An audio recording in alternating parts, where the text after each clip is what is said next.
Hey, what is going on, you guys? My name is Rayge, and we are back today to deep dive and break down the best Scourge teams available to be utilized for the upcoming events. Previously last week, we saw with the Marvel Strike Force blog post that now these Scourges for each of them respectively, they are running for one more time before they are removed from the leaderboard. So for sure, if you guys haven't unlocked them at full 7 yellow stars, we want to take advantage of that. We want to see what we can maximize. But as well, what I've done is I've gone through and reviewed in terms of the efficient teams that can get the job done. So that way you guys can get a really holistic view of which teams you should be building, how to maximize that value, the ones you want to focus in these coming months. Having said that, what was confirmed? So for upcoming Scourges, we see for that this month, actually effective later on today, Pestilence for Morgan Le Fay is going to be live. Then in August for that month, we're going to have Famine for the opportunity to finish up Rogue. And lastly, in the month of September, it's going to be wrapping things up with both Red Hulk as well as Archangel to really bring together home all of the Scourges before this recurring legendary event details is going to be released for us. Having said that, guys, this is the holistic view in regards to how each of the specific nodes are broken down. So just for example, Pestilence for nodes 1 and 2 requires heroes. Then nodes 3 and 4 requires global characters. 6 to 7 is villains. 8 to 9 is cosmic. And then on the last little text there is the requirements. If you recall, these are the required teams that you can only use. So for Pestilence, we can only utilize Web Warriors or Dark Hunters. So that's an example of how this is kind of laid out. I've gone through and kind of color coded in regards to some of the synergies I see. For example, most of the bio characters you can use can also be used for City. That's why they're both in green. Most of the hero characters that you can use are also can be slotted into the War Scourge nodes 3 and 4 as Avengers. And that way it gives us a visual sense of, some of the synergies that we can take advantage of. Some of these characters we can build up, and it also really restricts down to some of the team levels that we should be focusing in on. But remember, the key bottleneck, if you want to push higher and deeper into these Scourges, is ultimately you need to dependent on your required teams. So for example, you can have a very powerful 3-4 subsets of teams in Pestilence, but at the end of the day, if you don't have Web Warriors or Dark Hunters, you're not going to be able to surpass that requirement of being able to get through node 5 and ultimately wrapping things up in nodes 10, as those two are the only restricted teams you can utilize. Having said that, I've then summarized this information into a set list of teams that I think most players, if you're able to focus on these teams respectively, they're going to get you through 80-90% of the Scourge modes. And that's from a high level as well, being able to have value across multiple Scourges. I will also remind you folks too that this is not a conclusive list. I'm not going to be able to go through every single node specifically, but like I said, it covers 80-90% of it. I'll also link my other videos that I've done on each of these different Scourges, so that way if you need gameplay footage to follow on strategy, the teams I use and how I did it in terms of the attack order, I am going to link that as well, so that way you guys all have a reference. Having said that, let's get right into it then. First and foremost, some of these are the best teams for the Scourges, right? And that's why I wanted to take a look at deep diving individually each of them. So for example, we have Web Warriors here specifically. Their trait is Hero, City, and Bio. They are required for Pestilence. They're usable in all 4 Scourges, and they have definite raid value up to Doom 3 raids. So having said that, I feel like there is value if you're able to partake in that. They're not the meta anymore, but they still have a lot of value in the game if you think about from unlocking Morgan Le Fay. If you don't have her unlocked right now and you're still planning to bring on other characters and team synergies, I would not recommend them. The only reason I would use them is if you have not unlocked Morgan Le Fay or you're pushing for a deeper, higher yellow star on her, then Web Warriors absolutely is a must, just because they're going to be part of that Pestilence. If not, I would disregard this recommendation for sure, just because that's really the forefront reason of why they are on this list. Next up, we do have the Young Avengers here, and thankfully they are traded as both heroes and Avengers. There's a mix of Mystic bio traits in here, so I didn't want to disclose that entirely, just because their full team is kind of spread pretty diversely, but they are additionally required for Famine. They're usable in all 4 Scourges, which is really great, and as well they have War and Cosmic Crucible value as a decent team all-rounder if you want to shut down the Infinity Watch team. That's definitely going to always have dividends there. Again, similar disclaimer note to the Web Warriors. If you have already fully unlocked Rogue and have brought her up to 7 yellow stars, I actually would not recommend building this team up just because, again, they're kind of like the bottleneck restriction. The only reason you would want to bring them up is for ultimately pushing for higher stars on Rogue. Otherwise, they're a great all-rounder team for value if you want to use them in all the Scourges. I know I definitely did just because of how powerful their synergies were. And then we have another big category here being the villains. And to be quite honest, these nodes can specifically be some of the easiest nodes in all the Scourges or some of the most difficult because they have the most powerful villains in the game. And keep in mind, I purposely left out some of the most powerful villains here like Morgan Le Fay, Apocalypse, just because I understand that, not everyone's going to have access to them. So having said that, Doctor Doom, Dormammu, Kang, Ultron, Agatha Harkness, Omega Red, Hela, in conjunction with Zombie Iron Man, they're all going to be very, very powerful villains that you can utilize for these nodes. If you have access to them, even better. If you have the other horsemen, like I mentioned, Archangel, Morgan Le Fay, Apocalypse, and so forth, they're going to add additional strength to your team. But for sure, villains is definitely the trickier one if you don't have some of these characters unlocked. But these are the ones I would be focusing on as they're the most powerful in the game and they're used everywhere.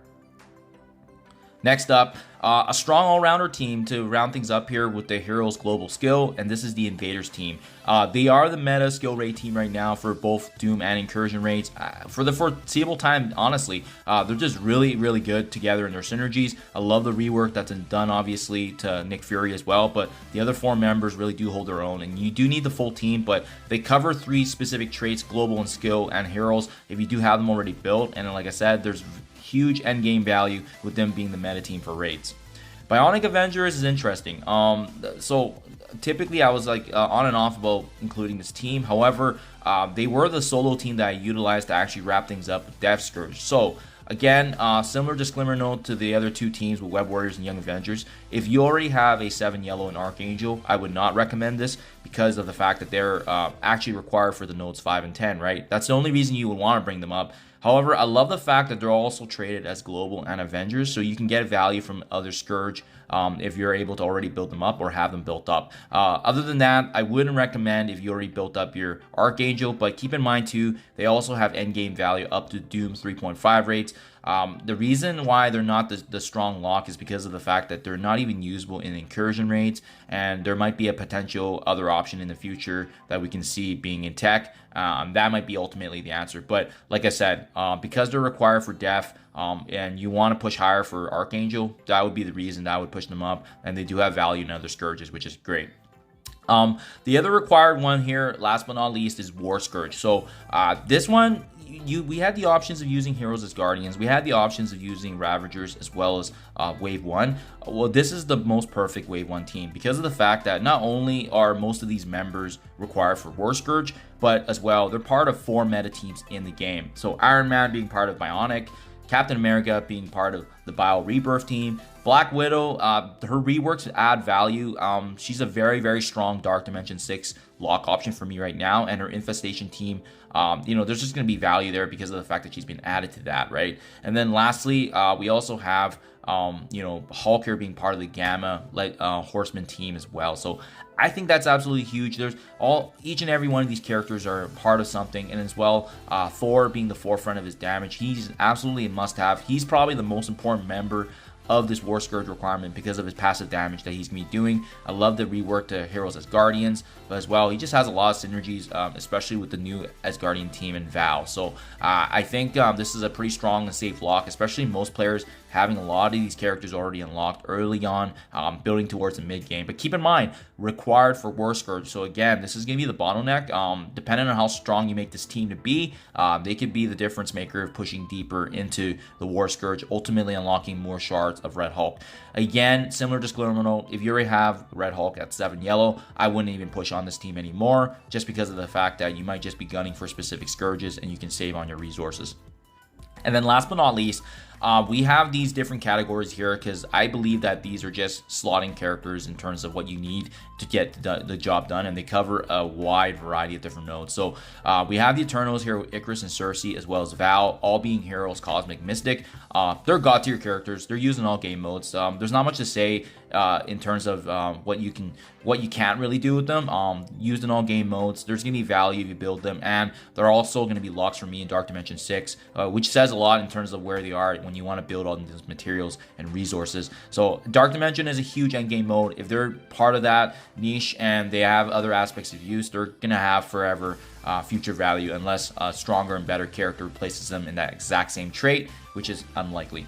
We also have Cloak and Dagger in addition to Shang-Chi here being heroes and Sadie. So they're going to add versatility for those nodes specifically. But again, similar disclaimer note to the Eternals, Cloak and Dagger are strong Dark Dimension locks, which says a lot about their viability, their usage. And as well, with them getting the rework in Cosmic Crucible, they're just great slotting characters now officially in all game modes when they were previously lacking and didn't have those strong reworks being arisen for their specific teams.